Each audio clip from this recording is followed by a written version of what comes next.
Hey guys, tonight we're casting off from the shores of 18th century England and setting sail into the vast, lonely, and dangerous expanse of the open ocean. We're climbing aboard a British Royal Navy vessel during the Great Age of Sail. Imagine a world made entirely of wood, tar, and canvas. A floating fortress and prison all in one, where your only companions for months or even years on end are a few hundred other sailors and the endlessly empty horizon. Life at sea was a world of strict discipline, back-breaking labor, and profound beauty. But it was also haunted by a slow, creeping, and utterly horrifying disease.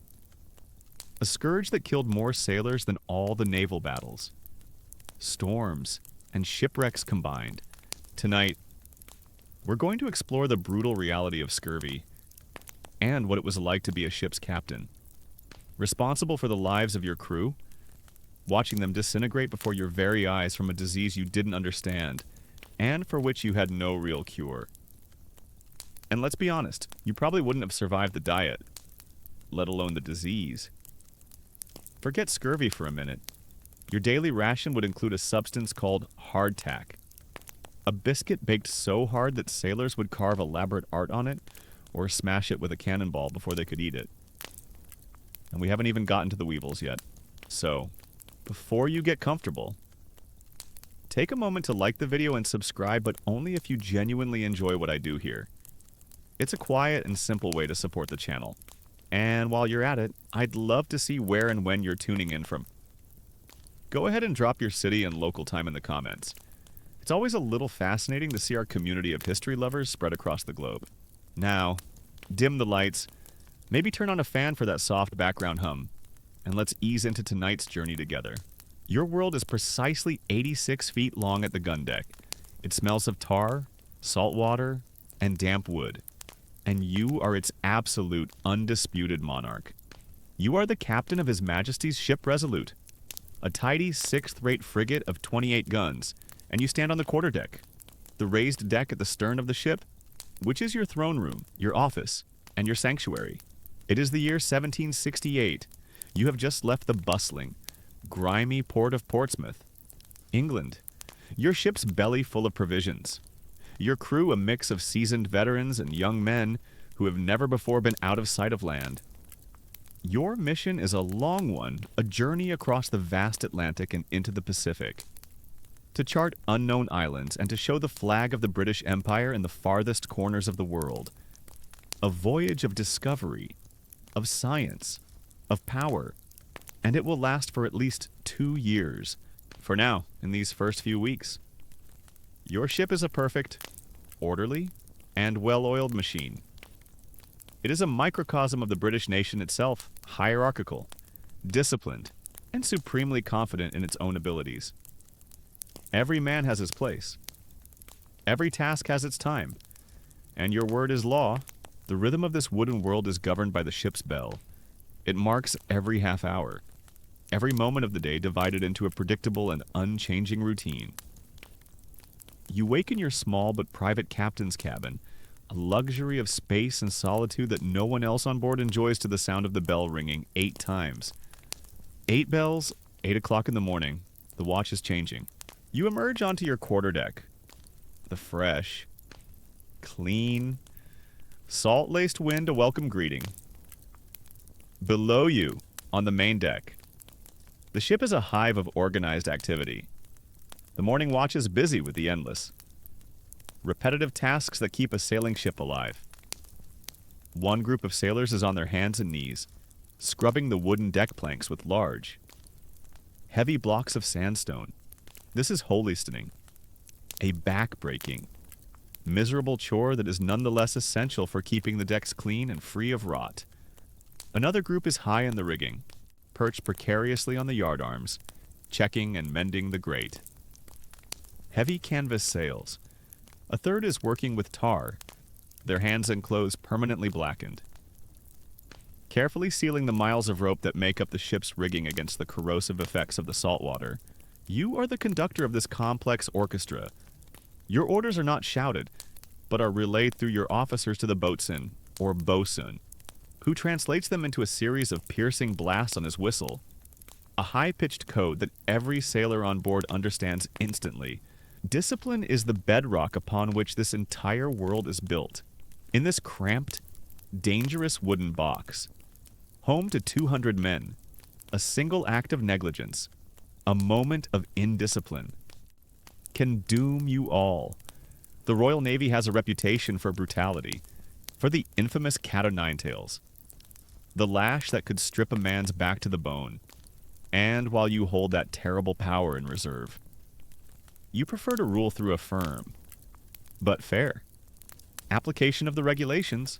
You know that future historians will debate the nature of naval discipline in your time. Was it a tyrannical system of oppression? A flogging navy that kept its crews in line through sheer terror?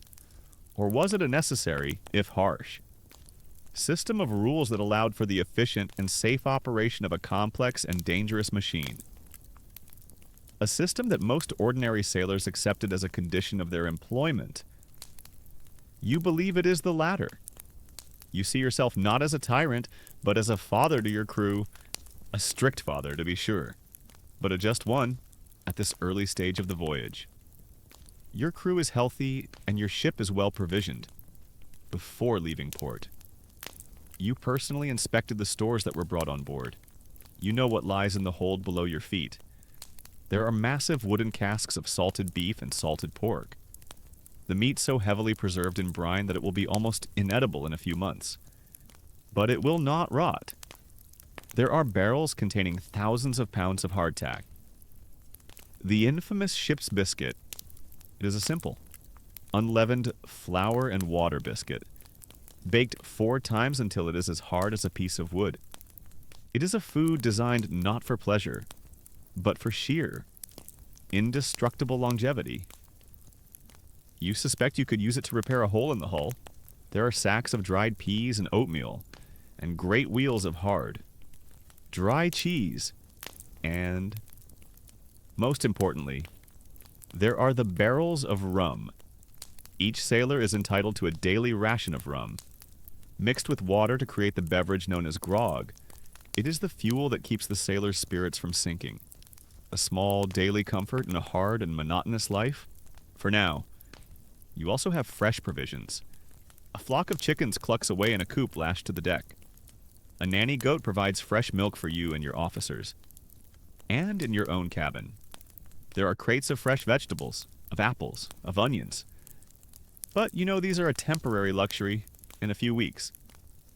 The chickens will be gone.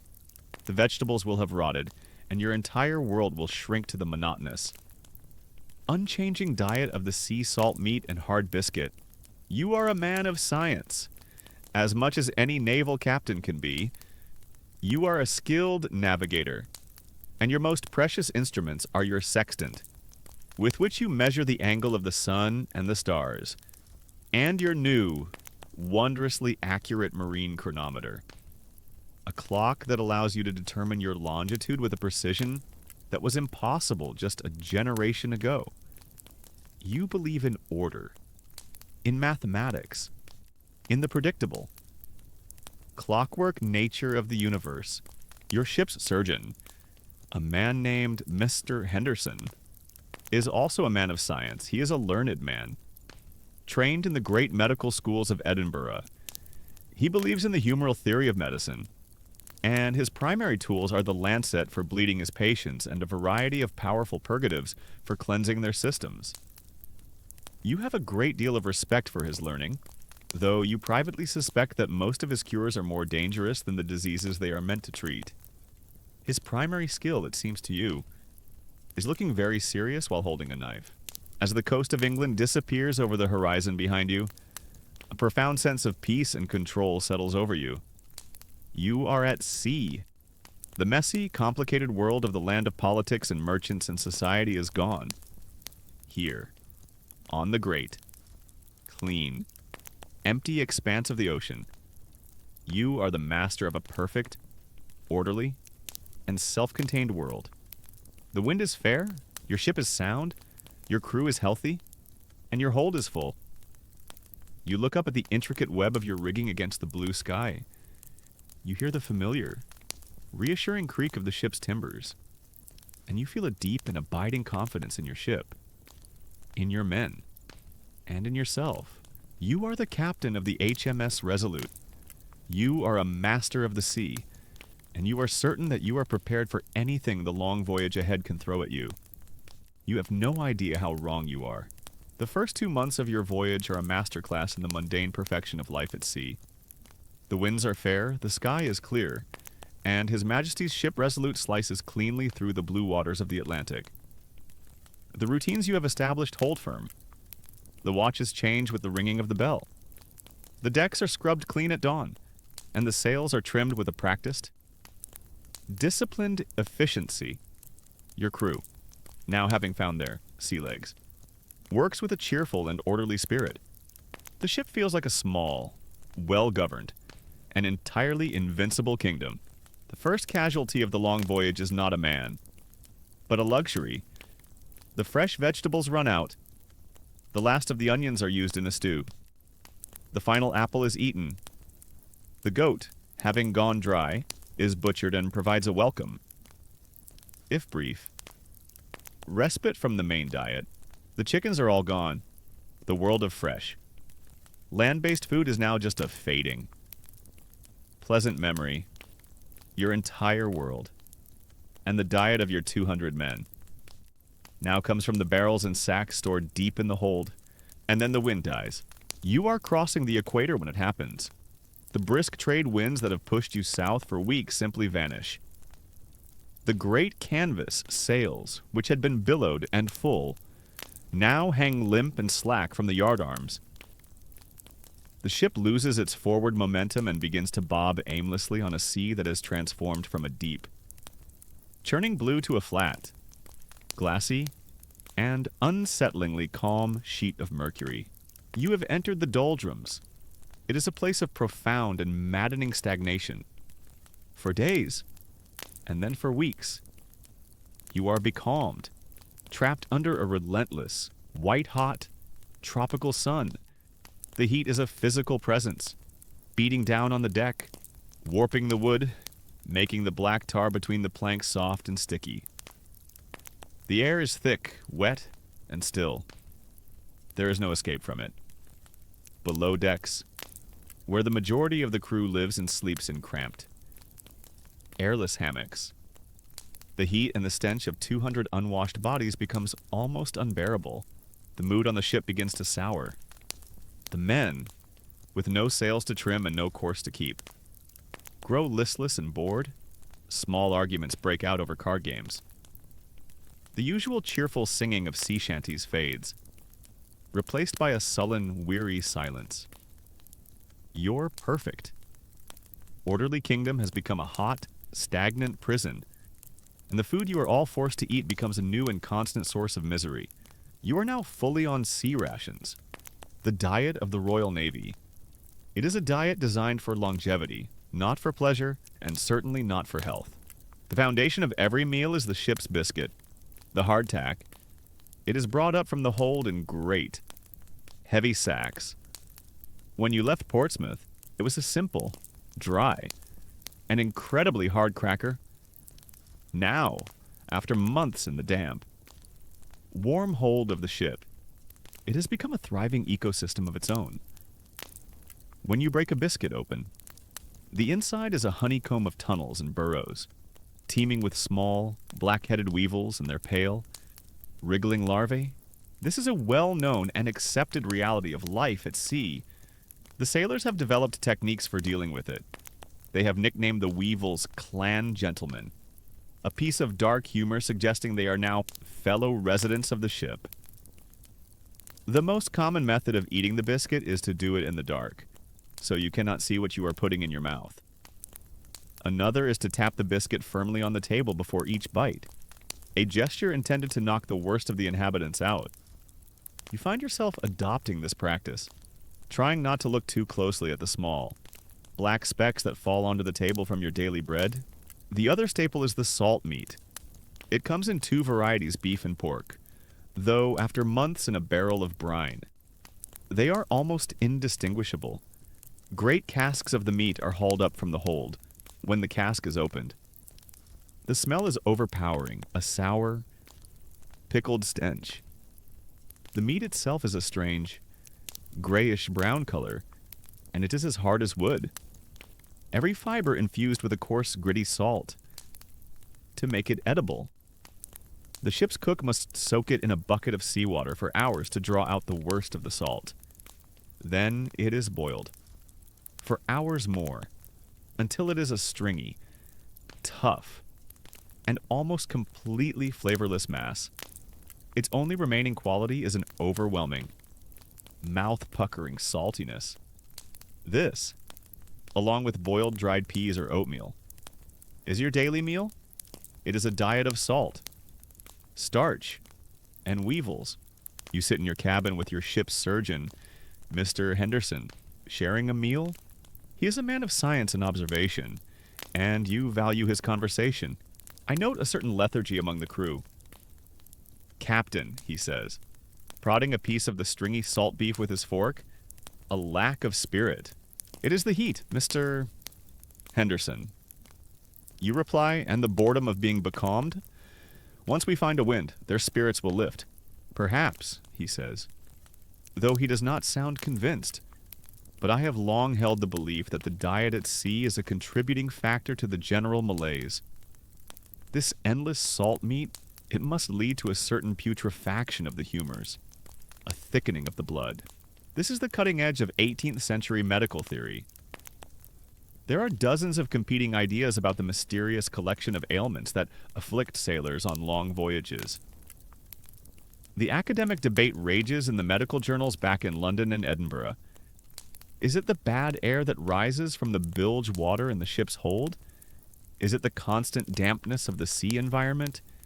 Is it a form of contagious melancholy, born of nostalgia for the land? Or is it, as Mr. Henderson believes, a corruption of the body's internal chemistry, caused by the unnatural diet?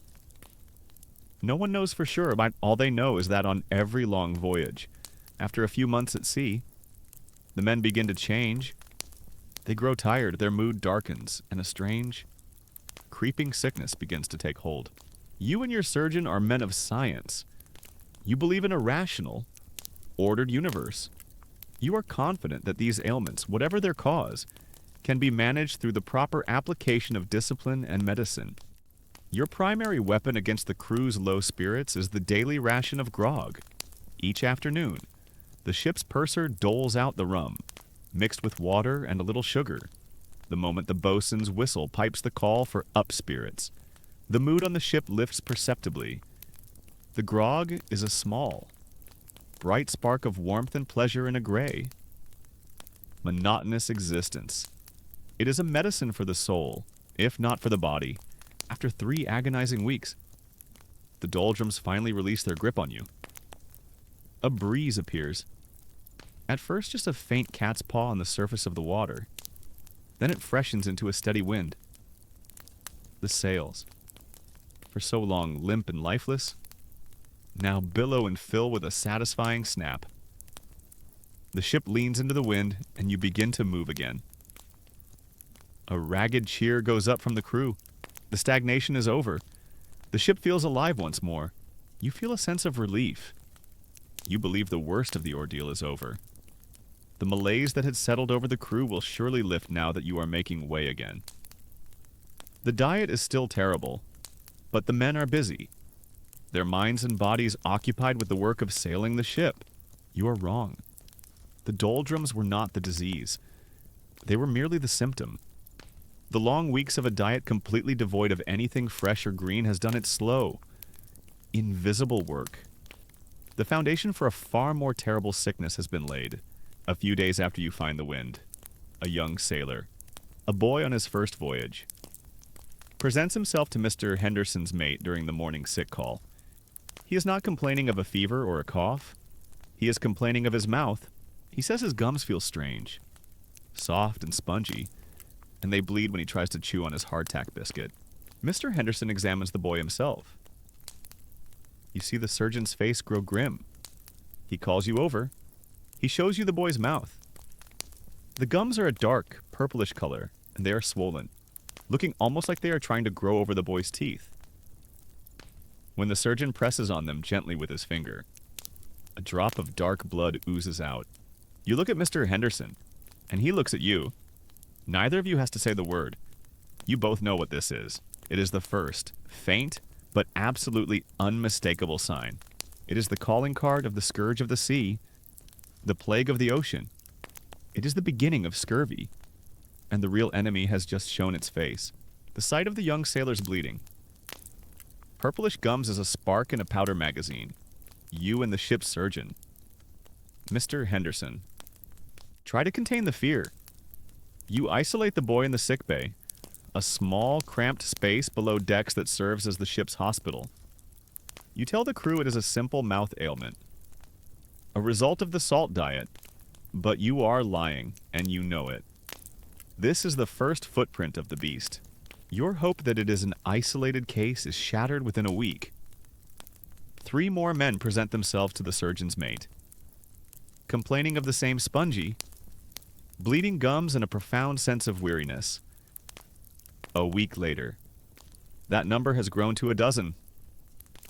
The disease, which you know by its dreaded name, scurvy, is not spreading like a contagion. It is emerging, as if by a dark, prearranged signal in men all over the ship. You realize with a cold, sinking feeling that this is not an infection one man catches from another. It is a sickness that has been silently growing in all of them, a consequence of the monotonous, lifeless diet you are all forced to share. Your ship is not being invaded by an enemy. It is rotting from within. The chapter of your voyage that follows is a slow, agonizing education in the horrifying progression of this disease.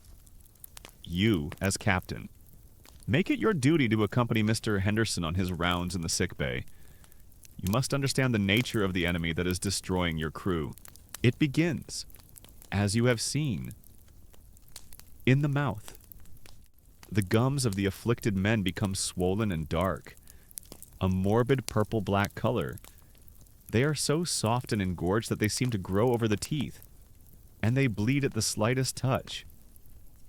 The men's breath becomes intolerably foul, a stomach-turning stench of decay that fills the small space of the sickbay.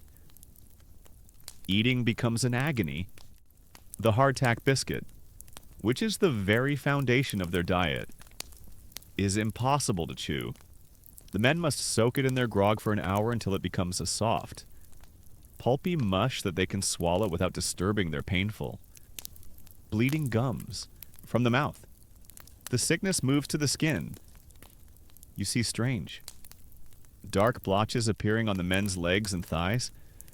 They look like deep, ugly bruises, but they appear without any injury.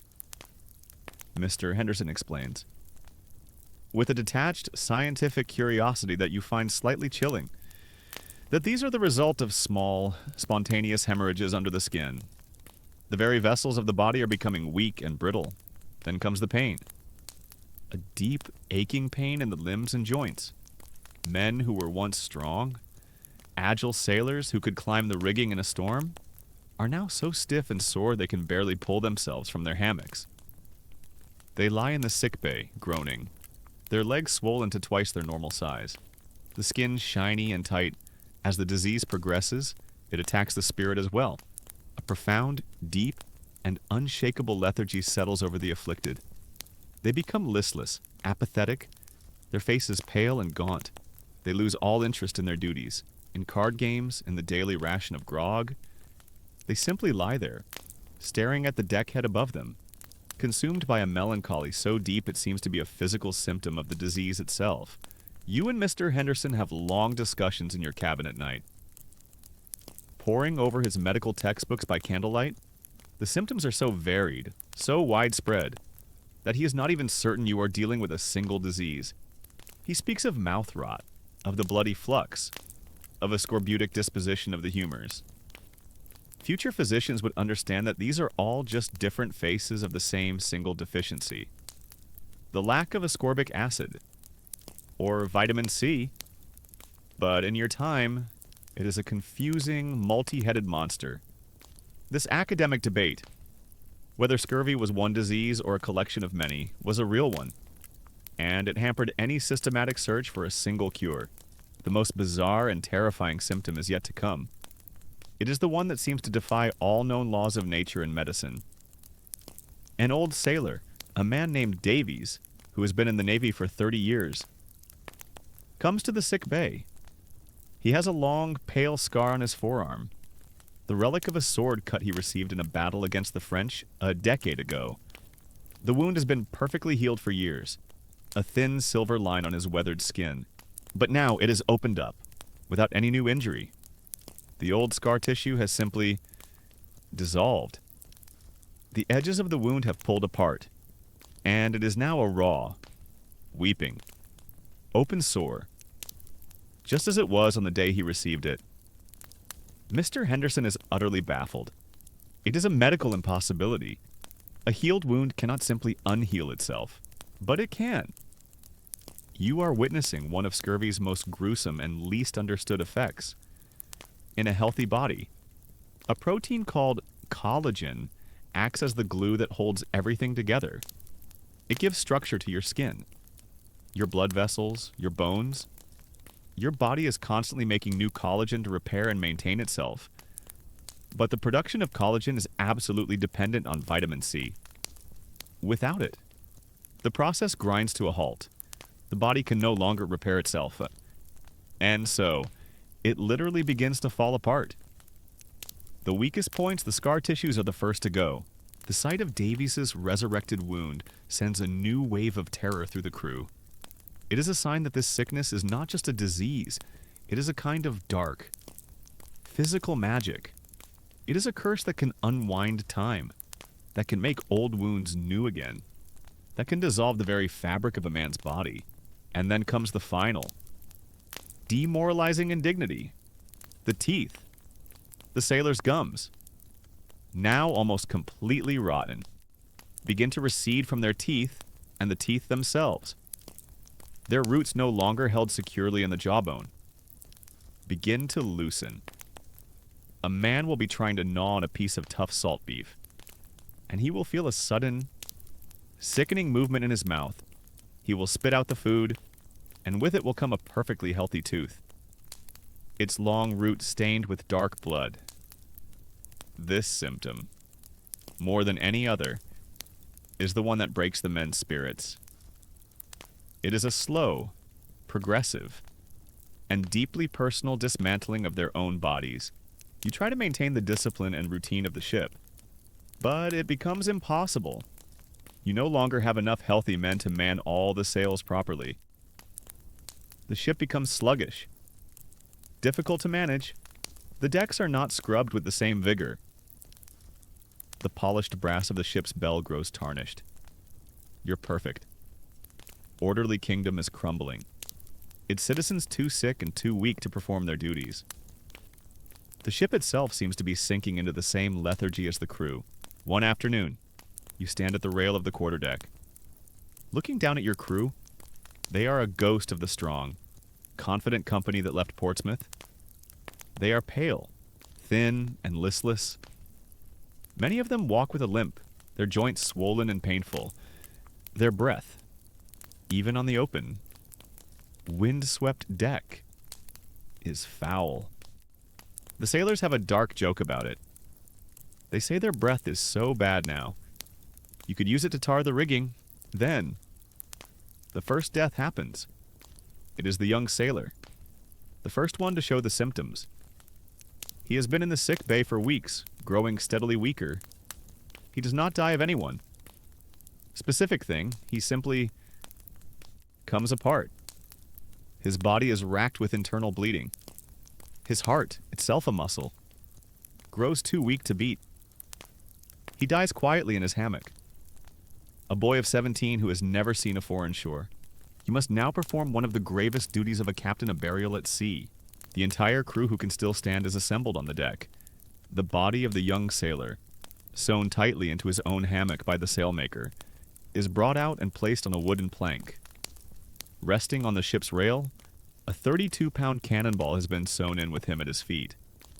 To ensure he sinks, The wind is brisk, the sea a deep, indifferent blue. You take out your book of common prayer, its pages fluttering in the wind. You find the order for the burial of the dead at sea.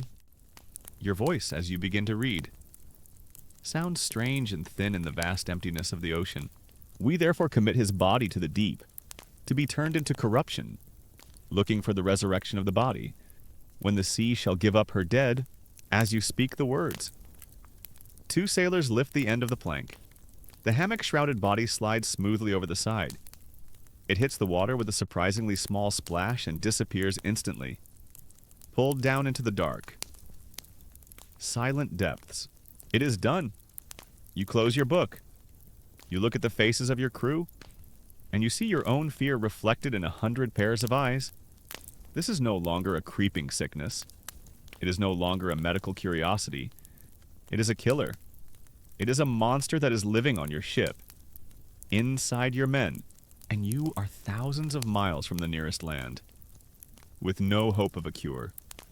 In a small wooden world that has become a floating coffin, the burial of the young sailor at sea is a somber, pivotal moment. The brief, solemn ceremony is over, but its consequences linger. The monster now has a taste for your crew.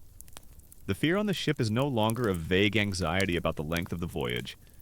It is a sharp, specific, and personal terror of a disease that is visibly consuming your men. One by one, as captain, you cannot allow fear to rule your ship. You must act. You must be seen to be fighting this scourge with all the tools that science and the wisdom of the Admiralty can provide. You summon the ship's surgeon, Mr. Henderson, to your cabin for a council of war.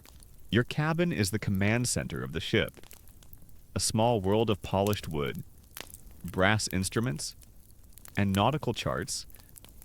But tonight, it becomes a medical laboratory, a desperate think tank in the war against scurvy. You and Henderson spread his medical textbooks out on your table, their pages filled with the elegant Latin of ancient physicians and the confident assertions of modern surgeons. You open the ship's medical chest, a large wooden box filled with a formidable, if largely useless, arsenal of 18th century medicine. We must be systematic.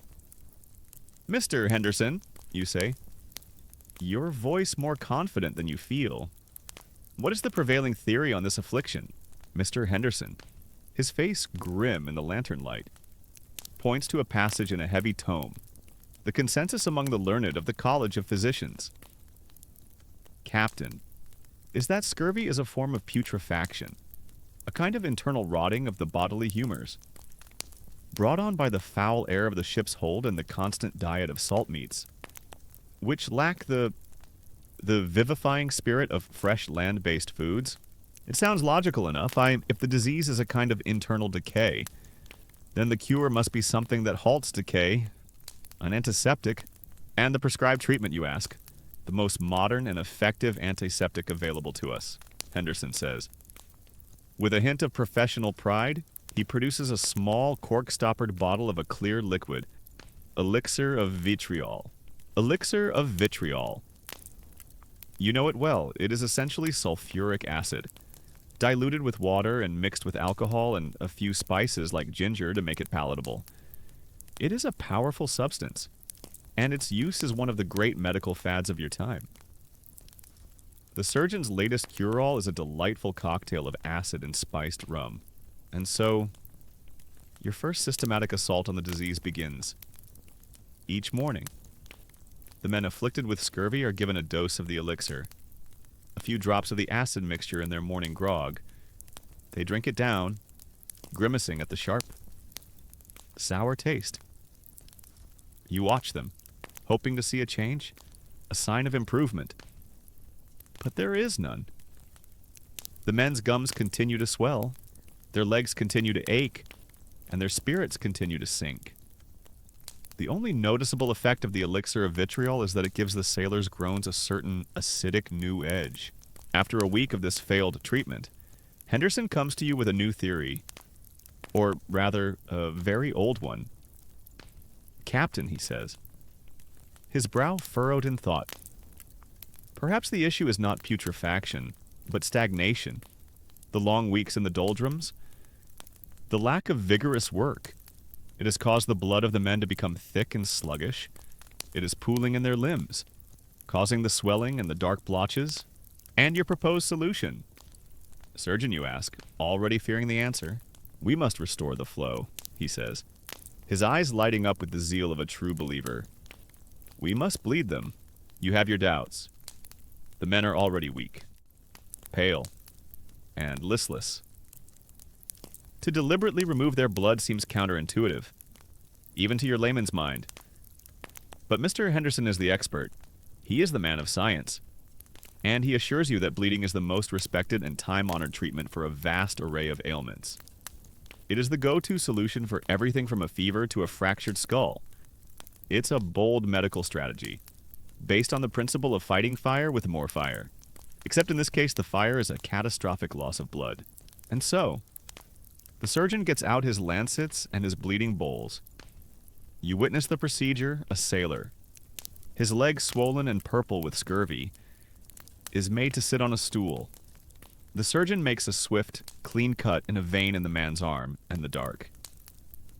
Sluggish blood flows into a brass bowl. The surgeon watches it intently, as if he can read the secrets of the disease in the patterns of the blood. He removes a full pint before bandaging the man's arm. The sailor, already weak from the disease and the lack of proper food, nearly faints. He has to be helped back to his hammock. The next day, he is not better. He is visibly weaker, paler, his body now having to fight both the scurvy and the effects of significant blood loss. You try other accepted remedies. There is a theory that the disease is caused by a lack of bodily acids. So you have the purser dispense the ship's supply of vinegar and hard cider, ordering the men to drink a cup each day. The men's complaints about the food are now joined by complaints about heartburn, but their gums continue to bleed. You also have on board the Admiralty's own pet project. Its great hope for a cure for scurvy. It comes in two forms, portable soup and wort of malt. The portable soup is a strange substance, a kind of primitive bouillon cube. It is made by boiling down meat and bone broth for hours and hours until it becomes a hard, gelatinous, almost plastic-like cake. This, it is believed, contains the concentrated essence of the meat. The wort of malt is a thick, sweet, unfermented liquid made from barley, which is also believed to have powerful anti-scorbutic properties. You order the cook to prepare these remedies. He boils the hard cakes of portable soup and the wort of malt into a thick, brown, and vaguely sweet-smelling gruel. The men are forced to drink a pint of it each day. They hate it. It tastes like a combination of burned glue and despair, and it has absolutely no effect on the scurvy. As you exhaust these official, accepted cures one by one, your frustration and desperation grow. You remember, one night, reading an obscure pamphlet written by a Scottish naval surgeon named James Lind. He had written about an experiment he had conducted years before. On this very disease, he had taken a group of scorbutic sailors, divided them into pairs, and had given each pair a different potential cure. Some he gave cider, some the elixir of vitriol, some seawater, and one pair. He had given 2 oranges and a lemon each day. The results, as he described them, were miraculous. The 2 sailors who ate the citrus fruits were up on their feet and fit for duty in less than a week. You mentioned this to Mr. Henderson. The surgeon is dismissive. He scoffs at the very idea. Oranges and lemons. Captain, he says, a condescending smile on his lips. That is a sailor's folk remedy, a grandmother's tale. There is no basis for it in the great classical texts. Galen does not speak of it. Hippocrates does not mention it. The disease, as we know, is one of the humors of putrefaction. What could a simple fruit possibly do against such a profound internal imbalance? His attitude is a perfect encapsulation of the great academic debate of your time. Why did it take so long for the cure for scurvy to be adopted? The evidence was there, in Lynn's work and in the anecdotal experience of countless sailors. But the official medical establishment was profoundly conservative, deeply resistant to any new idea that did not fit within their ancient, established theories. To accept that scurvy could be cured by something as simple as a lemon would be to admit that their entire complex, sophisticated system of humoral medicine was wrong. And that was a step they were not willing to take. Your own supplies of citrus are almost gone. You had brought on board a small crate of lemons and limes, but they were for your own use. To make your gin and water more palatable, they were a luxury, not a medicine, in a moment of sheer desperation. Mr. Henderson even mentions a truly bizarre and obscure theory he once read in a forgotten medical tract. The theory held that scurvy was a disease of the land, caused by a man being separated for too long from the vital virtues of the soil. The only cure, the text suggested, was to bring the soil to the man. The author recommended, Henderson says, with a dry academic chuckle, that the afflicted sailor be buried up to his neck in a pit of fresh earth for several days. To allow the soil to draw out the putrid humors, you look at him. Then you look out your cabin window at the endless, unbroken expanse of the blue ocean. An excellent theory. Mr. Henderson, you say, your voice heavy with irony. But we seem to be short on the necessary equipment. The litany of useless cures has been exhausted. The elixir of vitriol, the bleeding, the vinegar, the portable soup, none of it has worked.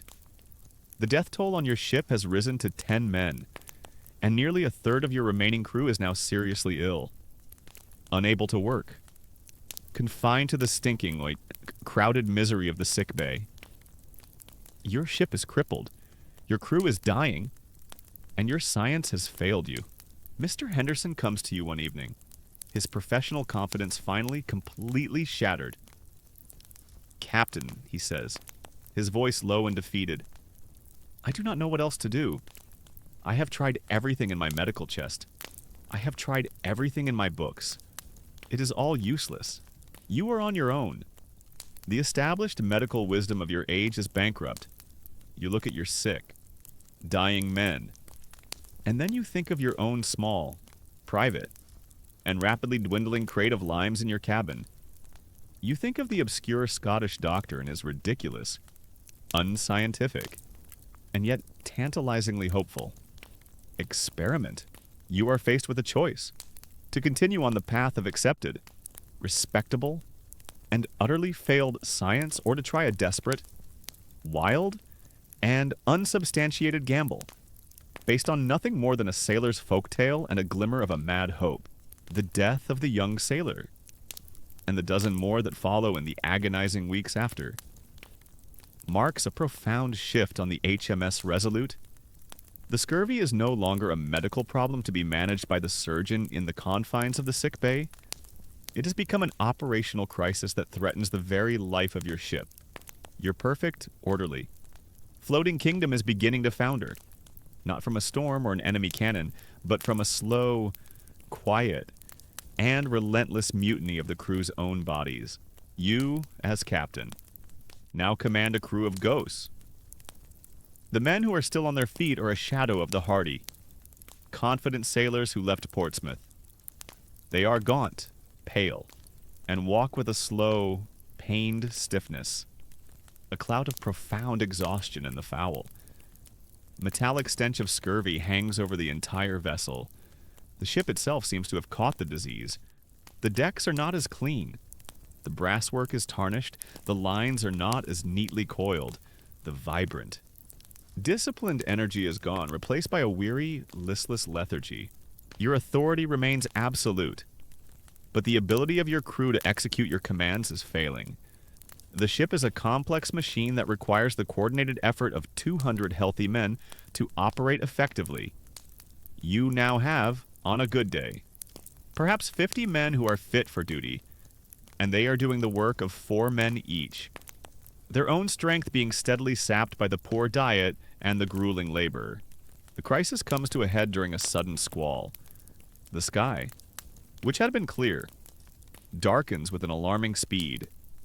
The wind whips up, and the sea begins to heave. It is a common enough event, something your crew could have handled with practiced ease just a few months ago. All hands on deck, you command, your voice sharp, trying to inject a sense of urgency into your weary crew. Shorten sail, furl the royals and the topgallants. The boatswain's whistle shrieks its frantic call, but the response is slow, agonizingly slow. The men who stumble onto the deck are a pathetic handful. The rigging, which should be swarming with agile topmen, remains mostly empty. The few men who are strong enough to go aloft climb with a painful slowness, their movements clumsy and uncertain. You watch in horror as they struggle to furl a single topgallant sail. It is a wild, bucking sheet of canvas. Now filled with the strengthening gale, it requires the weight and strength of a dozen men, pulling on the clew lines and bunt lines in perfect coordination, to wrestle it into submission. You have only 6 men on that yardarm, and they are not strong enough. The sail flogs and cannons, threatening to rip itself from its rigging or to throw the men from their precarious perch high above the pitching deck. It's like watching a team of exhausted children trying to tame a dragon. On deck, the situation is no better. The men struggle to haul on the ropes, their movements weak, their hands bleeding. A line gets away from them, whipping across the deck like a striking snake. Your perfect ship, which once responded to your commands with the grace of a well-trained dancer, now handles like a drunken, belligerent sow. You manage to ride out the squall, but the ship is battered, and your crew is utterly spent. The incident has laid bare your terrifying vulnerability. You are no longer the master of the ship. The scurvy is, the ship has become a floating hospital. The sick bay, designed to hold 6 men, is now overflowing with more than 80. They lie in their hammocks, their groans a constant, low chorus of misery. The surgeon, Mr. Henderson, and his single mate are overwhelmed. They can do little more than offer a sip of water, a dose of laudanum for the pain, and change the soiled linens. You find yourself spending less time on the quarterdeck with your sextant and more time below decks. In the foul-smelling, dimly lit world of the sick, your role as captain has changed. You are no longer just a commander. You have become a caregiver, a priest, a source of last resort for men who have lost all hope. You go from hammock to hammock. Speaking to the men, you listen to their delirious ramblings about green fields and their childhood homes. You hold a cup of water to the lips of a man whose own hands are too swollen and painful to lift it. You see the gratitude in their eyes, but you also see the question, why can't you save us? Captain, you feel the immense, crushing weight of your responsibility. The lives of these 200 men were placed in your hands. You are responsible for their health, their safety, their very existence. And they are dying. They are dying from a predictable, preventable, and yet unconquerable disease. You wonder how the Admiralty Board in London will view this when you return. If you return, will they see it as an unavoidable tragedy, an act of God, or will they see it as a failure of your command? This was the great, unspoken debate of your profession. Was a captain held responsible for the health of his crew in a world that did not understand the cause of scurvy? A high death toll was often seen as simple bad luck, but it could also mark a captain as having commanded an unlucky ship. Or worse, a sickly ship. A sign of poor management and bad hygiene. A stain on a man's career that could be difficult to wash away.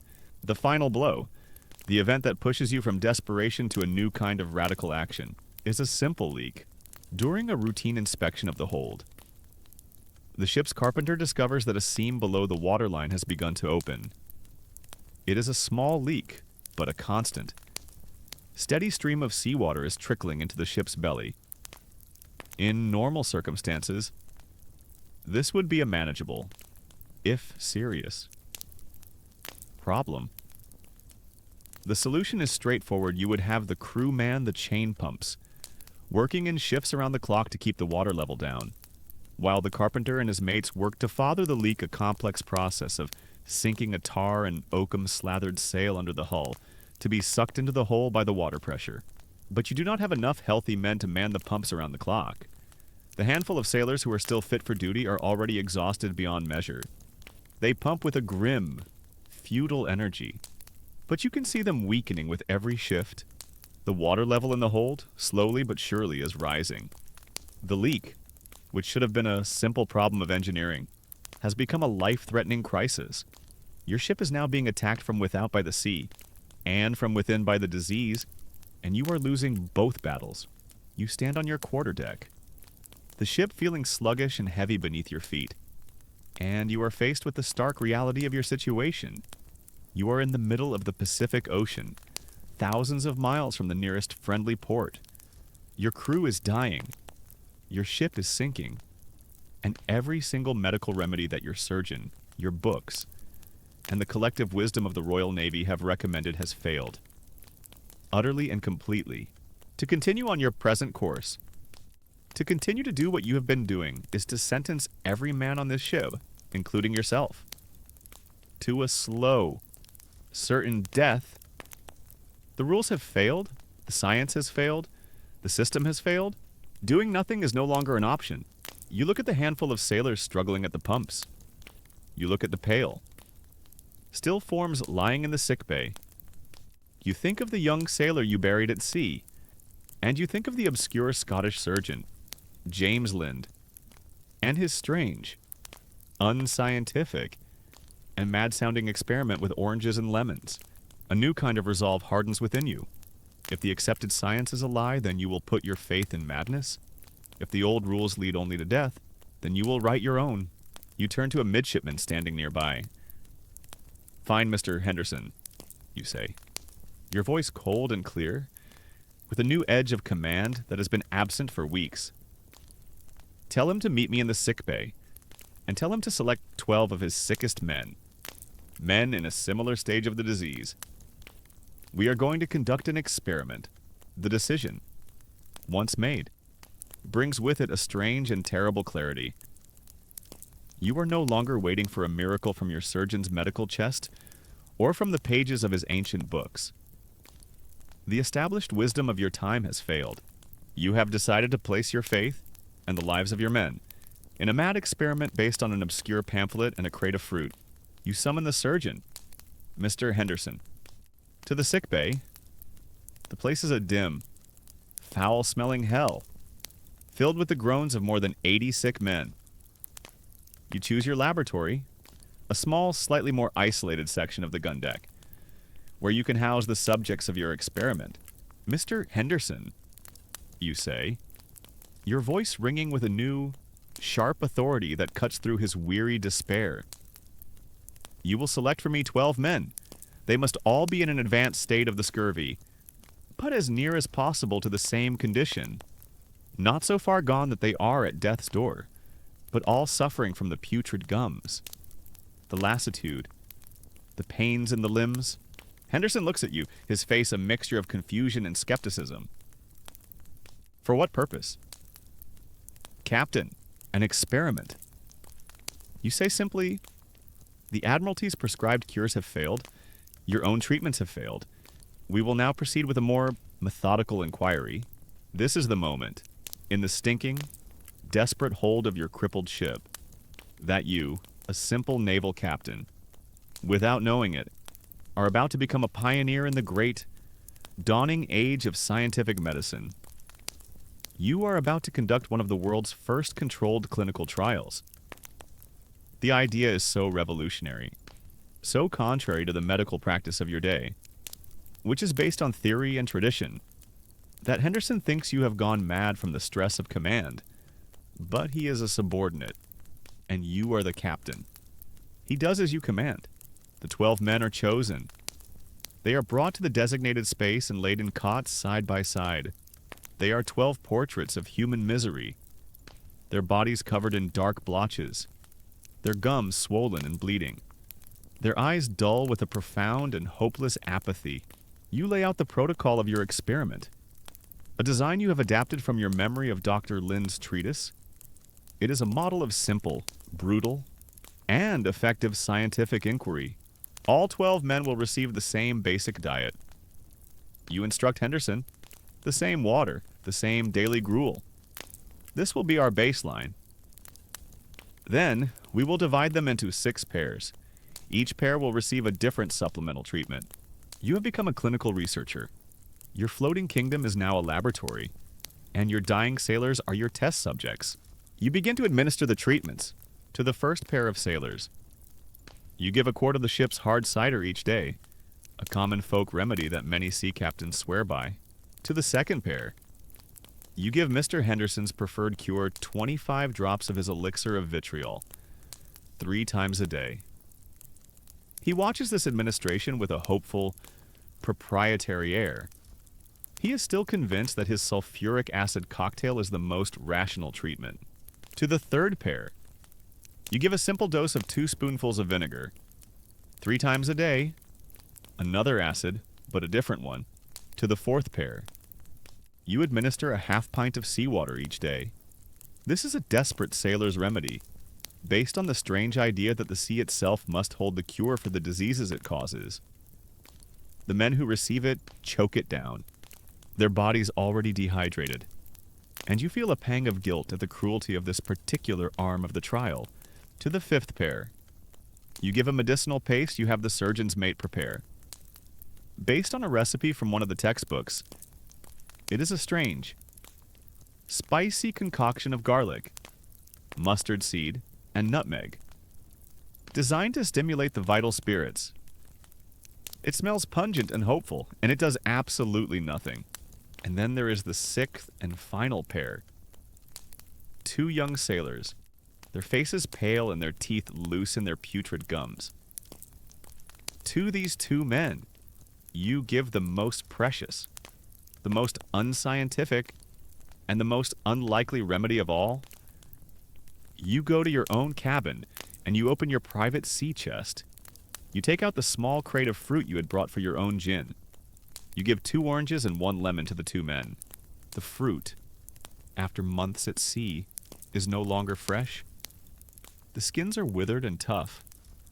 But when one of the sailors, with great effort, peels one of the oranges, the sudden, sharp, fragrant burst of citrus oil into the foul air of the sick bay is a shocking and beautiful thing. It is the smell of sunshine, of orchards, of a world of life and health that seems a universe away. The men eat the fruit greedily, the juice running down their chins, a look of sublime pleasure on their agonized faces.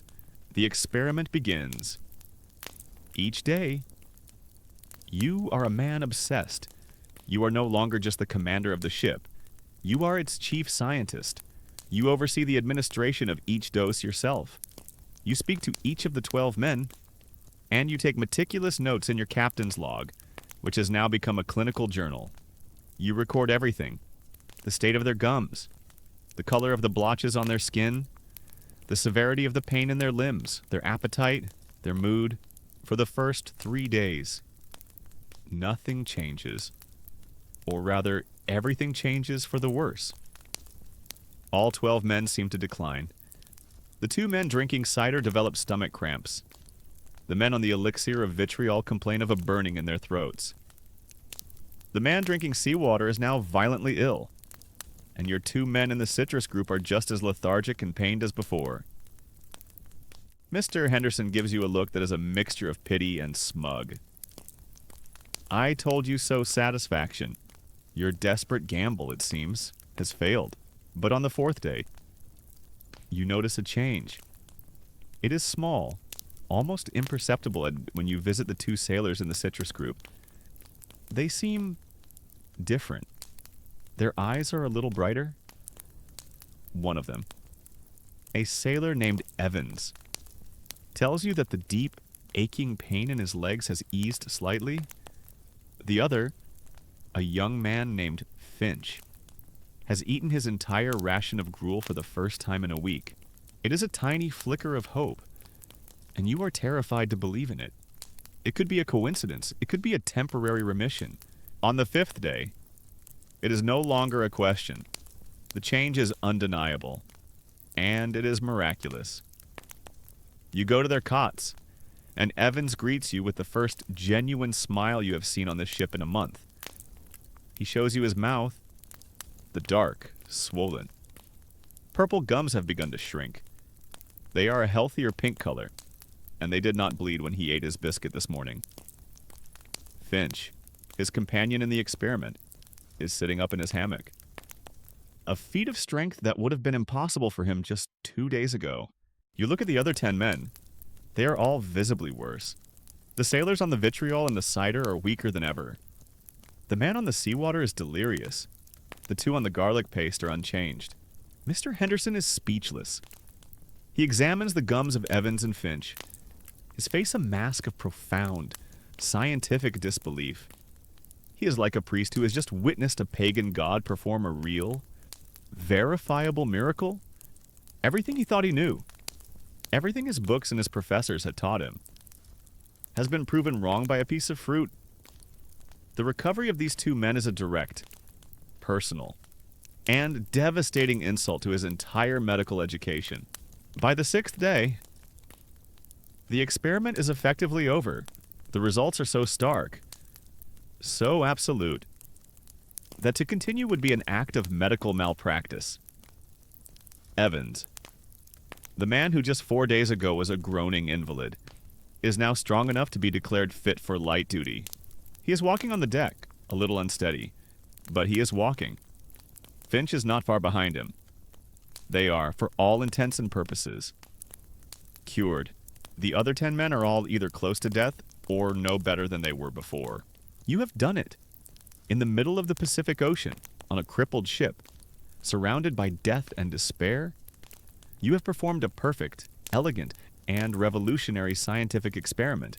You have proven, beyond any doubt, the truth that has eluded the greatest medical minds for centuries. You have found the cure for the scourge of the sea that evening. You stand on your quarterdeck, a feeling of elation, of triumph, of profound, world-changing discovery coursing through you. You have defeated the monster.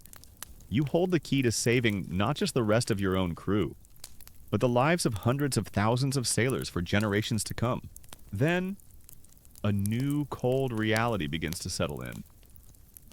You go to your cabin and you look at your private stash of citrus. There are 3 lemons and 4 oranges left. It is enough to continue treating Evans and Finch. It is enough to perhaps save 1 or 2 more of the other 10 men from the experiment. It is nowhere near enough to save the 70 other sick men on your ship who are still declining. The triumph of your discovery is immediately eclipsed by a new and even more terrible form of despair. You have found the cure. You hold the miracle in your hands, but you do not have enough of it. You are a man who has discovered the only well in a vast desert, only to find it contains but a single cup of water. The elation of your scientific breakthrough is a brief, sharp, and intensely private moment. It is immediately replaced by the crushing, public weight of your new reality. You have discovered a miracle, and you are now the sole proprietor of a cure you cannot possibly provide to all who need it. You are a man who has found the map to a great treasure, only to realize you are standing in the middle of a burning room and have no time to retrieve it. You stand in the dim, foul-smelling sick bay, a space that has been a theater of your failure for months. But now, it is a laboratory that has yielded a stunning success. 2 of your men, Evans and Finch, are recovering with a speed that is nothing short of miraculous. Just a week ago, they were invalids, their bodies disintegrating, their teeth loose in their rotting gums. Now, their gums are firm and pink. The deep, painful ache in their limbs has vanished. The dark, ugly blotches on their skin are beginning to fade. Evans, a top man, is already clamoring to be allowed back in the rigging. His recovery is so swift and so complete that it seems to defy all natural laws. This is the common, historical truth of a scorbutic body's reaction to vitamin C. The recovery is not slow and gradual. It is shockingly, almost unnervingly. Rapid, but for every miracle. There are 5 counterexamples. The other 10 men from your experiment are a testament to the failure of the old ways. The 2 who drank the cider are weaker than ever. The 2 who drank the seawater are delirious. And the men on the elixir of vitriol, Mr. Henderson's prized remedy, are now so frail that the surgeon fears they will not last the week. The results of your trial are not just clear, they are brutal. Your problem is no longer medical, it is mathematical. It is a problem of triage. You have a handful of withered lemons and oranges left in your cabin. You have more than 70 desperately sick men in the sick bay. And you have a crippled ship to sail thousands of miles across an empty ocean. You summon Mr. Henderson and your first lieutenant, a practical, steady man named Graves. To your cabin. You lay out the situation. The fruit works, you say. The statement feeling both revolutionary and absurdly simple. We have our cure.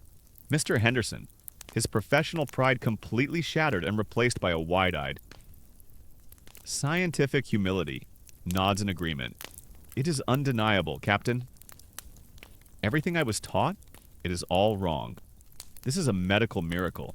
It is a miracle we cannot afford, says Lieutenant Graves, his practical mind cutting straight to the heart of the matter. How many men can we save with the fruit that remains? Perhaps 3 more. 4, if we are frugal, you reply. The terrible silence in the cabin is filled with the weight of the unspoken question. Which 4? This is the ethical dilemma that now rests entirely on your shoulders. It is a debate that has no easy answer. Do you give the remaining fruit to the sickest of the sick, the men closest to death, as a final act of mercy, or is that a waste of a precious, life-saving resource on men who may be too far gone to be saved? Do you give it to the 10 men from your experiment, to whom you feel a direct, scientific responsibility, or do you make a colder, more calculated, more captain-like decision? You look at your first lieutenant. He knows this is no longer a medical decision. It is a command decision. The survival of the ship itself is now at stake. Your vessel is crippled not by broken mass, but by broken men, to save the ship. You need a crew. Mr. Henderson, you say, your voice heavy with the grim calculus of command. I need a list, not of your sickest men. I need a list of the 4 sickest men who are also the most essential to the operation of this vessel. My best helmsman, the sailmaker's mate, a skilled carpenter. The men we cannot afford to lose. Henderson looks at you, his face pale. He understands. This is triage in its most brutal form. You are choosing to save the most useful, not the most deserving. It is a terrible choice, but it is the only choice a captain can make. You also decide you must stretch your dwindling supply. You order all the remaining lemons and limes to be brought to your cabin. You and Henderson carefully squeeze every last drop of the precious acidic juice into a small keg of fresh water. You have created a new medicine, a lemon water, a diluted elixir of life. It is now the most valuable substance on the ship, worth more than all the rum in the hold, worth more than your own life. You keep it locked in your sea chest, and you will dispense it yourself, drop by drop. Drop? The effect of the cure on the chosen few is as swift and as miraculous as it was on Evans and Finch. You watch, day by day, as the life returns to these men. The color comes back to their faces. The pain leaves their eyes. The lethargy is replaced by a new, if weak, energy within a week. Your best helmsman is back at the wheel, his hands still tender, but his grip steady. The sailmaker's mate is on deck, slowly and carefully stitching a torn sail, but the effect of the cure on the morale of the entire crew is even more dramatic. Hope. A commodity that had been extinct on the HMS Resolute, returns with the force of a tidal wave. The men see Evans and Finch, the 2 original test subjects, now back at their full duties, climbing the rigging with their old confidence. They see the helmsman at the wheel. They see the sailmaker sewing. They see living. breathing proof that the scurvy can be beaten. A man can endure almost any suffering if he believes there is an end to it. For months, your crew had been in despair, believing that a diagnosis of scurvy was a slow and inevitable death sentence. Now, they know that it is not. They know that a cure exists. And they know that you, their captain, possess the secret. You become a new kind of figure on the ship. You are no longer just their commander. You are a kind of miracle worker, a physician king. The sailors look at you with a new reverence, a deep and abiding trust. You've discovered that the only thing more popular than the man who doles out the daily rum is the man who can cure you of a fatal disease. It makes for a very loyal crew. Even Mr. Henderson is a changed man. His prized elixir of vitriol now sits unused in the medical chest. He has thrown away his old textbooks and now speaks of the humble lemon with the passionate fervor of a religious convert. He becomes your most dedicated assistant, meticulously documenting the progress of the recovering men, his mind buzzing with the implications of this new discovery. Captain, he says to you one evening, his voice filled with awe. This changes everything. This changes all of medicine. You now have a small, core group of healthy, recovered sailors. It is not enough to sail the ship with the old efficiency, but it is enough to sail it safely. You have enough men to handle the sails in a moderate wind, enough men to man the pumps, enough men to keep the ship on course. You have pulled your ship back from the brink of catastrophe, but your small vial of lemon water is now empty. The last of the miracle cure is gone. The situation on your ship is now one of stark and terrible contrasts. You have a small, growing group of healthy, hopeful men, their bodies miraculously healing. And you have a much larger group of more than 60 men who are still desperately, horribly sick, for whom you have no cure left to offer. You visit them in the sick bay, and their eyes follow you, full of a desperate, pleading hope. They know you have the cure. They do not understand that the supply is finite. You stand on your quarterdeck, a position you have not felt confident on for months. The ship is responding to the helm once more. The sails are properly trimmed. There is a sense of order and purpose on your vessel again. You have performed a medical miracle. You have saved your ship from a certain disaster. You have won. But you look towards the sick bay, and you can hear the low moaning of the men for whom the cure came too late. And you look out at the vast, empty ocean, at the thousands of miles of water that still separate you from the nearest port. The nearest source of the fruit that is the only thing that can save them. The experimental phase of your journey is over. A new and even more desperate phase is about to begin. The race against time. The race against the scurvy. The race for the land. The knowledge of the cure is a lantern lit in the darkest of rooms. But its light is small, and the room is vast and filled with the dying. You have solved the scientific mystery, but you now face a far more brutal and immediate problem: logistics. Your ship, the HMS Resolute, is a tiny, isolated world, and the medicine that can save it exists only as a handful of shriveled fruits locked in your sea chest.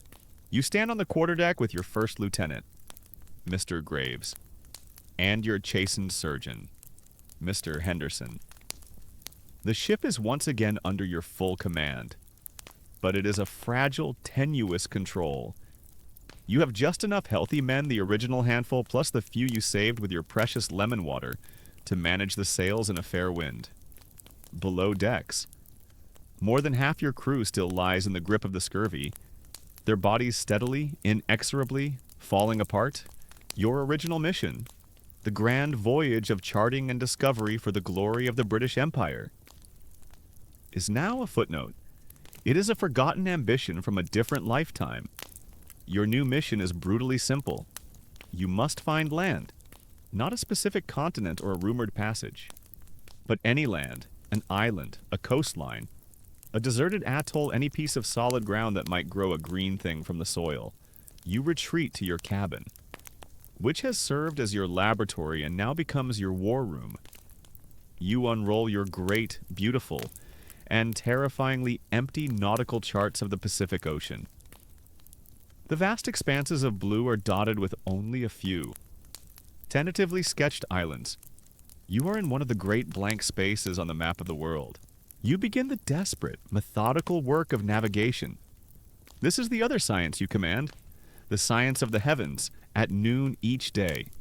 You are on the quarterdeck with your sextant, your eye pressed to the sight, carefully measuring the angle of the sun above the horizon. This gives you your latitude, your position north or south. To find your longitude, your position east or west, you rely on the miracle of your marine chronometer, a complex and delicate brass clock that keeps perfect London time, allowing you to calculate your position with an accuracy that would have seemed like black magic just a generation ago. You are a man of science, using the clockwork of the heavens to find a cure for the failed clockwork of the human body. You and your officers pore over the charts. You find a possibility, a small cluster of islands, marked on a captured Spanish chart, designated only as the Islas de la Suerte, the Fortunate Isles. The Spanish galleon that charted them reported them to be green and fertile, but the chart is old, and the Spanish are not known for their navigational precision. The islands may be 100 miles from where they are marked. They may not exist at all. It is a gamble, a desperate, long shot, but it is the only one you have. Set a new course. You command Lieutenant Graves. We are making for the Fortunate Isles. The ship comes alive with a new sense of purpose. The handful of healthy men work with a frantic energy, hauling on the ropes, trimming the sails to catch every last breath of the wind. Your ship, which had been wallowing sluggishly, now leaps forward, cutting a clean. White wake in the blue water. The race has begun. Your opponent is the slow, steady decay of the 70 men dying below your feet. Life on the ship becomes a study in tense contrasts. On the upper decks, in the world of the sun and the wind, there is a feverish, hopeful activity. The recovering sailors, men like Evans and Finch, work with the zeal of the converted, their newfound health a testament to the miracle that awaits the others. But below decks, in the dim, stinking world of the sick bay, the misery continues. Each day, another man's condition worsens. Each day, Mr. Henderson, now a fervent believer in your new methods, can do little more than offer a sip of water and a useless prayer. And each day, you must go below and walk among them. Your presence a source of both hope and a terrible. Silent reproach. Their eyes follow you, asking the same question. When? Captain. When will we get the cure? You spend nearly all your waking hours on the quarterdeck, your spyglass pressed to your eye. Scanning the endless, empty horizon, you are looking for the ancient, subtle signs of land that sailors have relied on for centuries. You study the color of the water, hoping to see it change from the deep. Sterile blue of the open ocean to the greener, more life-filled hue of coastal waters. You watch the clouds, looking for the stationary, piled-up cloud formations that often gather over islands. You scan the surface of the water for a piece of driftwood, a floating leaf, a branch torn from a tree, and above all, you watch the birds. The sight of a soaring albatross or a petrel is common, for they are creatures of the deep ocean. But you are looking for a different kind of bird, a land bird, a finch, a pigeon, a creature that cannot live its life at sea. The first sighting of a simple land bird would be a more welcome sight than a fleet of British warships. The entire crew gets wildly excited one afternoon about a single seagull. A few months ago, they would have cursed it as a pest. Now it is a feathered angel, a prophet of vitamin C. Days turn into a week. Then, too, you are in the area where the Spanish chart claimed the Fortunate Isles should be, and there is nothing. Only the same. Empty. Endless blue. The hope on the ship begins to curdle into a new kind of despair. You curse the Spanish navigator who drew the chart. Was he a liar? Was he a fool? was the island of Phantom, a trick of the light. The history of exploration is filled with these phantom islands. These lands that appear on old maps only to vanish from new ones. They are the result of navigational errors, of misidentified cloud banks, of optical illusions. You fear you have staked the lives of your entire crew on such a ghost, and the dying continues. The race against scurvy is not without its casualties. You bury 3 more men at sea during that desperate search. Each burial is a new kind of agony. It is no longer a surrender to a mysterious and unbeatable enemy. It is a failure of speed, a failure of navigation. You had the cure, you just couldn't get it to them in time. Each splash as the hammock-shrouded body slips into the sea is a judgment on your own failure as a captain. The men are on the edge of mutiny. Not a violent mutiny, but a mutiny of despair. The hope that had sustained them is gone, replaced by the grim certainty that they will all die in this empty patch of ocean. Chasing a ghost island on a liar's map. It is on the 17th day of the race, when you yourself have begun to abandon all hope, that the cry comes from the masthead. It is the voice of young Finch, one of the first men you cured, his eyes sharp, his voice cracking with an almost hysterical excitement. Land ho! The words are an electric shock that jolts the entire ship. Every man who can stand rushes to the rails. Their faces turn to the west. You raise your own spyglass, your hands trembling. At first, you see nothing but the haze on the horizon. But then, you see it. It is not a cloud. It is a thin, dark, solid line. A smudge of green on the edge of the world. You have found it. The Fortunate Isles. A great, ragged. Weeping cheer erupts from the crew. Men are hugging each other. They are laughing. They are crying. The men below in the sick bay hear the commotion, and a weak, hopeful cheer echoes up from the depths of the ship.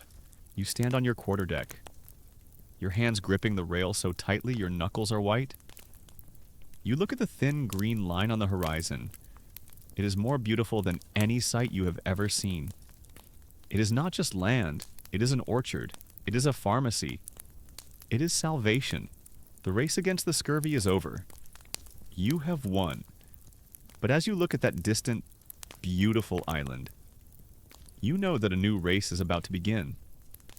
The race to harvest the cure, and to get it to your dying men. Before it is too late, your arrival on the shore of the Fortunate Isle is like a scene from a dream.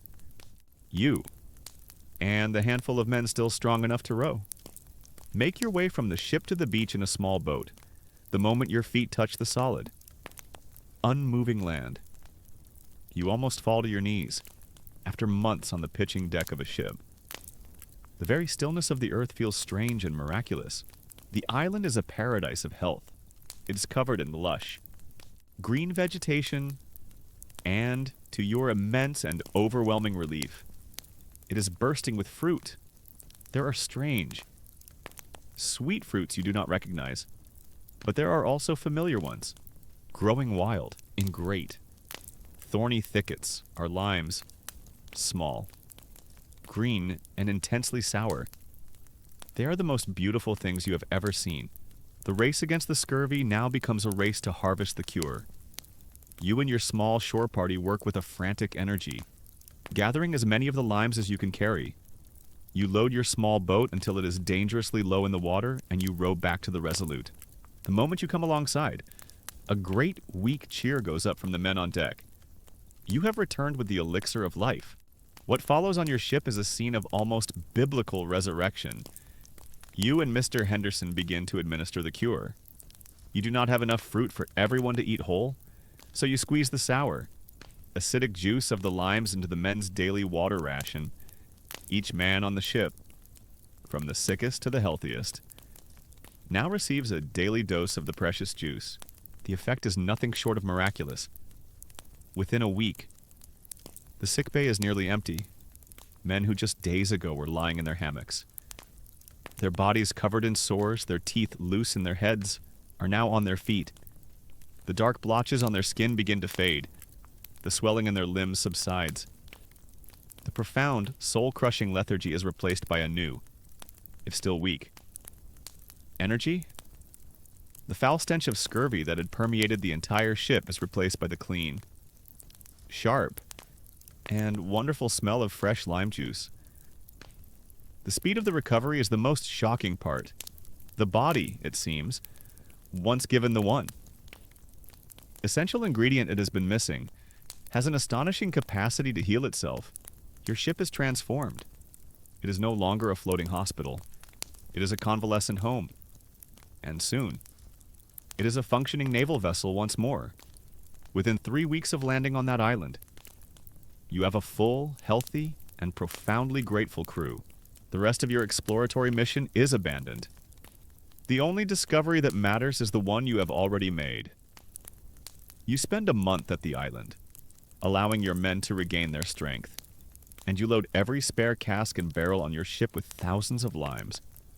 And with barrels of the juice you have squeezed and preserved with a little rum, you will not be caught unprepared again. The long journey home to England is a joyous one. You are a hero to your men. You are the captain who has slain the scourge of the sea. You are a man who holds a secret that can save thousands of lives. A secret that will change the future of the Royal Navy and of all seafaring nations. You arrive in Portsmouth in the spring of the following year. Your ship is healthy. You have lost men. Yes, but far fewer than any other ship on a comparable voyage. You are confident, you are righteous, and you are about to collide with a force far more stubborn and more resistant to change than any disease of bureaucracy. You are summoned to London to appear before the Lords of the Admiralty and the powerful physicians of the Sick and Hurt Board, the body that oversees the health of the entire Royal Navy. You prepare your case with the same meticulous care you once used to prepare for your experiment.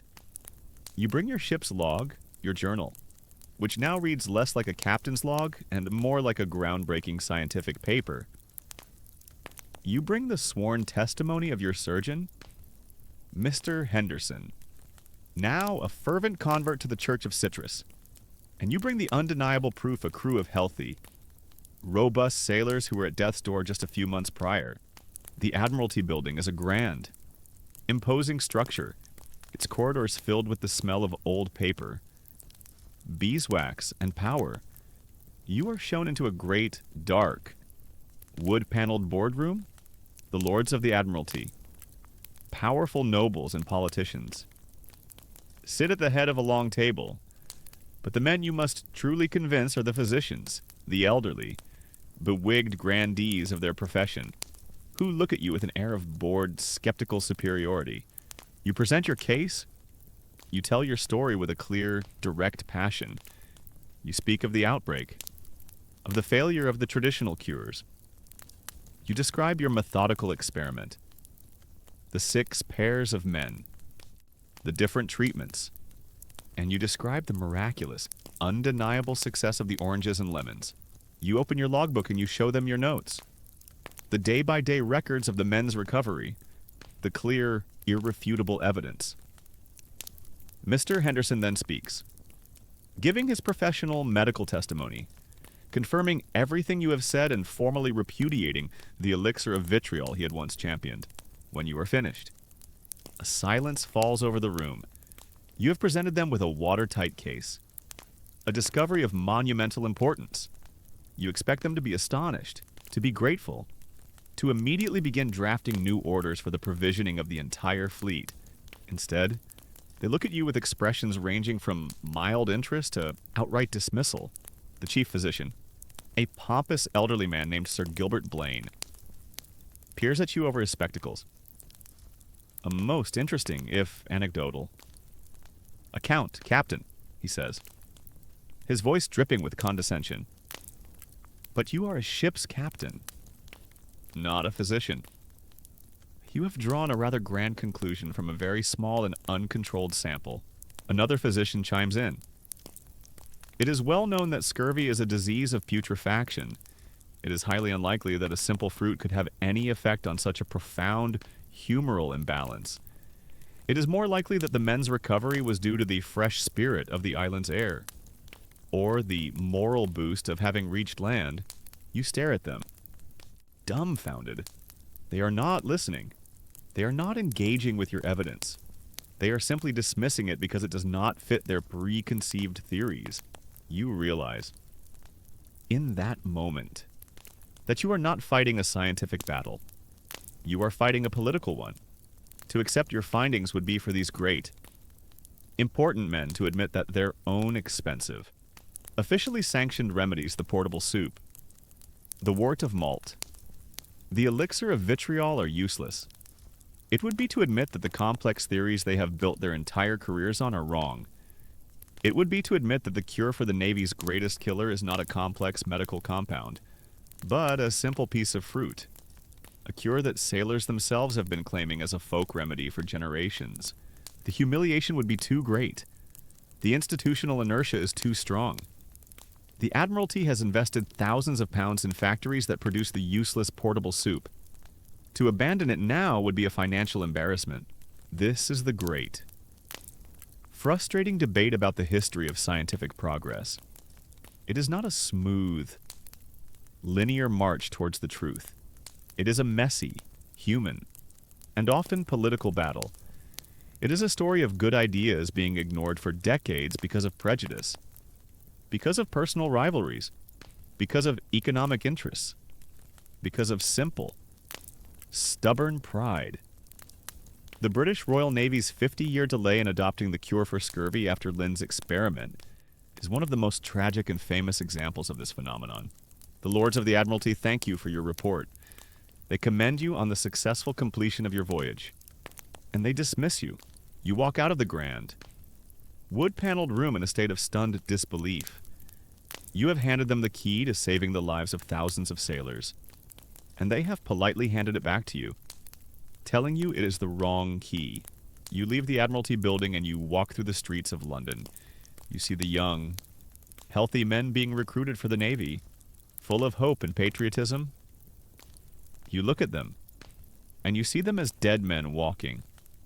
You know that they will be sent to sea on ships filled with hardtack, salt beef, and barrels of the Admiralty's useless portable soup.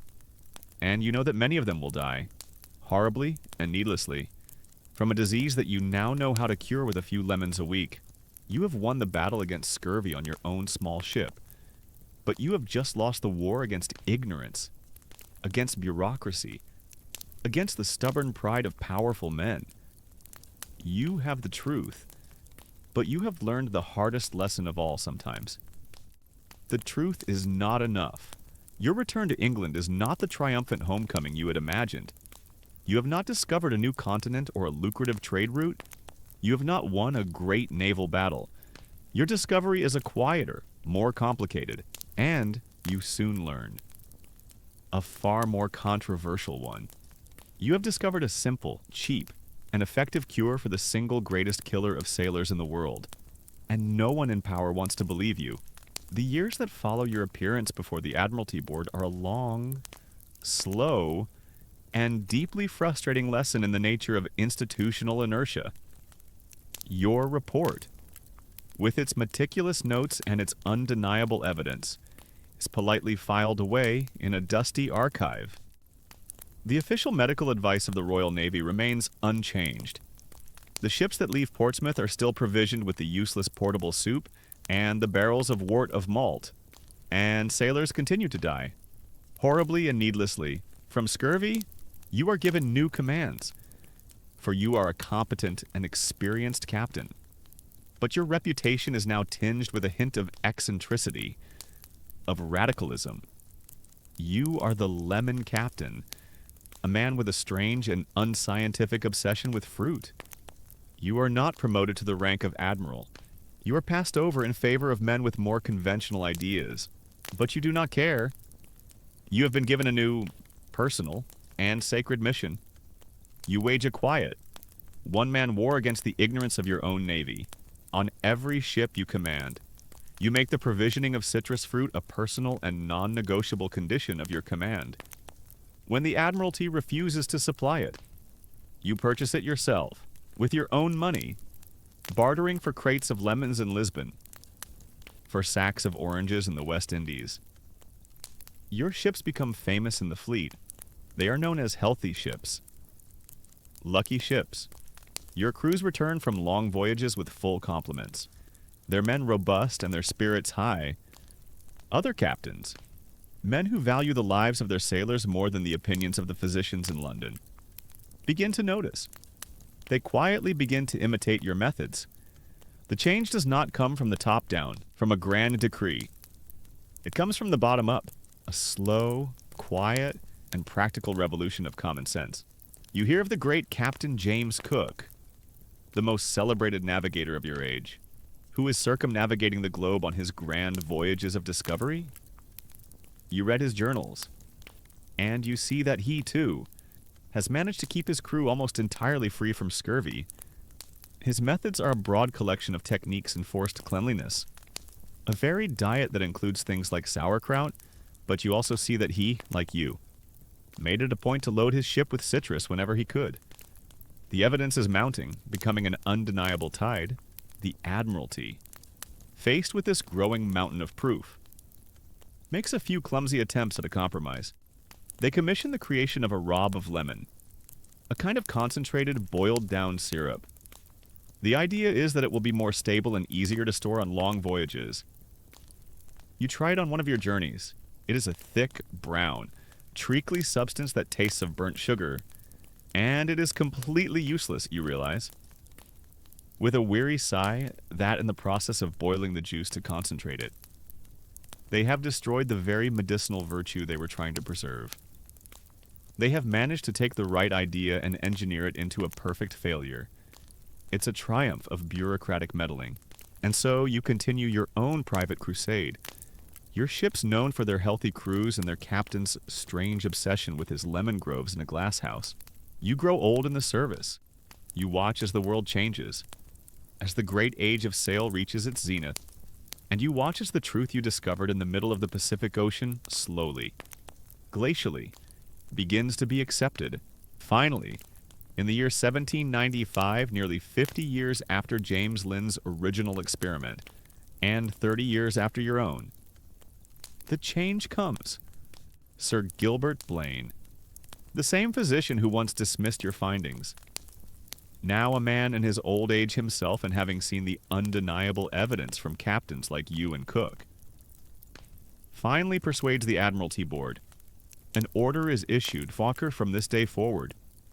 A daily ration of lemon juice, mixed with the daily grog, is to be standard issue on every ship in His Majesty's Royal Navy.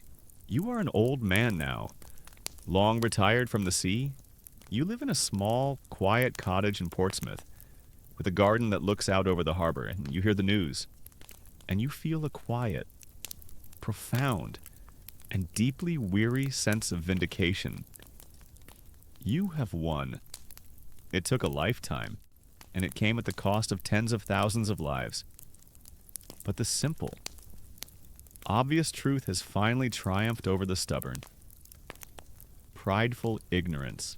You sit in your garden, a grandfather now, and you reflect on the great. Central question of your life: why did it take so long? Was it just the arrogance of the physicians, their refusal to accept a discovery made by a simple surgeon? Was it the economic interests of the men who supplied the useless portable soup? Or was it something deeper? A genuine confusion. A world where scurvy was not seen as one single disease, but as a host of different ailments. A world that struggled to understand the very concept of a nutritional deficiency. You conclude that it was all of those things. Progress, you have learned, is not a brilliant flash of lightning. It is a slow, grinding, inexorable tide, and it must first wear away a great, towering cliff of tradition, of pride, of economic self-interest, and of simple, human foolishness. Before it can advance upon the shore, your own grandchildren now play in your garden. They have a small lemon tree that you tend to with a devotion they find amusing. They see it as your eccentric hobby. They have no idea that you look at each bright, yellow fruit as a tiny, life-saving miracle. One of them brings you a glass of water with a slice of lemon in it. You drink it.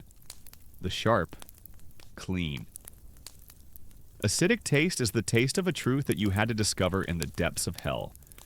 It is the taste of a victory won not against a foreign enemy, but against the comfortable, established lies of your own world. You look out at the harbor.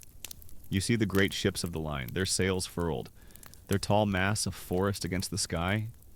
They are preparing for sea, for the long wars against the French Republic, and you know that the men on those ships, because of the simple citrus-laced grog they will be given each day, will be strong and healthy. They will not suffer the slow, agonizing, and pointless death that your crew on the Resolute once did. The great victory was not won in a boardroom in London. It was won in the sickbay of your own small ship. With your desperate, mad experiment, it was won by every captain who, like you, chose to trust the evidence of his own eyes over the theories of his superiors. Your miserable task was not just to fight a disease, it was to fight a calcified and deadly ignorance. And in the end, very quietly and very, very slowly, you won. The old captain sits in his garden as the sun sets over the harbor, the salty air cool on his weathered face. The great ships in the distance become silhouettes against a sky of soft pink and gray. His long, frustrating, and ultimately triumphant voyage is over. His battle is won. Let the memory of his struggle, of the creaking ship and the dying men and the stubborn old physicians, fade now into the quiet peace of this English twilight. His story is told. His work is done. Let him rest. And now, your own journey is at its end. Feel the world of the 18th century sea dissolve, replaced by the familiar comfort of your own room. The scent of salt and tar gives way to the simple, clean scent of the night. The gentle rocking of the ship is replaced by the profound stillness of your own bed. Your breathing is slow and even, a quiet tide that washes away the last of the day's concerns.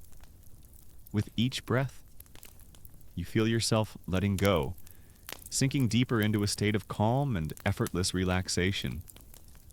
The darkness behind your eyes is a vast and peaceful ocean, a place of silent, dreamless depths. There are no more storms to be weathered, no more battles to be fought. There is only the gentle, quiet current of sleep, ready to carry you away. Allow yourself to drift. Allow the day to release you. You are safe. You are comfortable. And you are ready for the deep, restorative peace of the night. Rest now. Your voyage is over.